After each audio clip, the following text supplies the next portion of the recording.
সামনে নামাই দিচ্ছি, তুই তাহলে বাসায় চলে যাস। কোথায় নামাই দেবো তুমি আমাকে? লালখান বাজার মোড়ে। কেন? আর আমি আমিন সেন্টারে যাবো, ওখানে ক্যাফে ওপেলের ওপেনিং, টিমমেটদেরকে নিয়ে যাচ্ছি। তুমি ওদের সবাইকে নিয়ে যাবে আর আমাকে নিয়ে যাবে না বুঝি? তো তোর কাজ কি ওখানে? আমার কাজ কি মানে কি? তুমি যদি আমাকে নিয়ে না যাও না, মুখে বলে দেবো তোমার গার্লফ্রেন্ডের কথা। ভাই আমার গার্লফ্রেন্ড তো তোর ভাবি হবে। তোমার গার্লফ্রেন্ড তো মায়েরও বোমা হবে। ভাই বলিস না ওর কথা প্লিজ, এখনো পর্যন্ত কোনো কিছু লাইন হয় নাই, আমি যখন হবে তখন বলবো। চুপচাপ বলো আমাকে। তুই কি করবি ভাই? আমি যাবো। চল।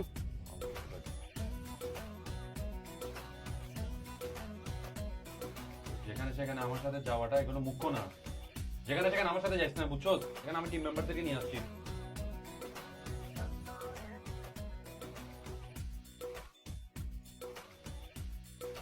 ওয়াফেল হাইবেল যাচ্ছি, আর ওয়াফেল খুব ফেভারিট। ভাইয়া ওয়াফেল খাবো। গম্মত এখানে ইন্টারভিউ কো দিতে দেছো না, এত দিশা পাগল অত দিতে বয় আই।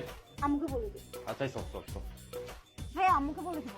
কি সব তুমি আম্মুকে বলে দিব কি পাইছো তোমাকে? আরে ভাই ওপেনিং করবো না, ফালতু দেখ। ভাই আরে আমি আমিন সেন্টারের ক্যাফে ওয়াফেল আছে, এখানে 4টা ওয়াফেল আমার সামনে। জালি না তেরি জালি না। ভাইয়া ওয়াফেল খাবো। দাঁড়া শাকটু নিয়ে আসছে, তুই একটু আগে 2টা খাইলি ওয়াফেল। তুমি আবারও আমার উপর শর্ট করতেছো? আম্মুকে বলে দিব। আচ্ছা খা খা খা খা। সাইড লয়ে যাবি, যা। আম্মুকে বলে দিবি না? চল লয়ে যাবি। কোনো একটা কিছু খাই আর শান্তি নবাই তুই জ্বালাই। আজকে ওপেনিং ছিল বিদায় বেঁচে গেছি, নাইলে তুই যে খানা খাইছস বাজি রে বাজি।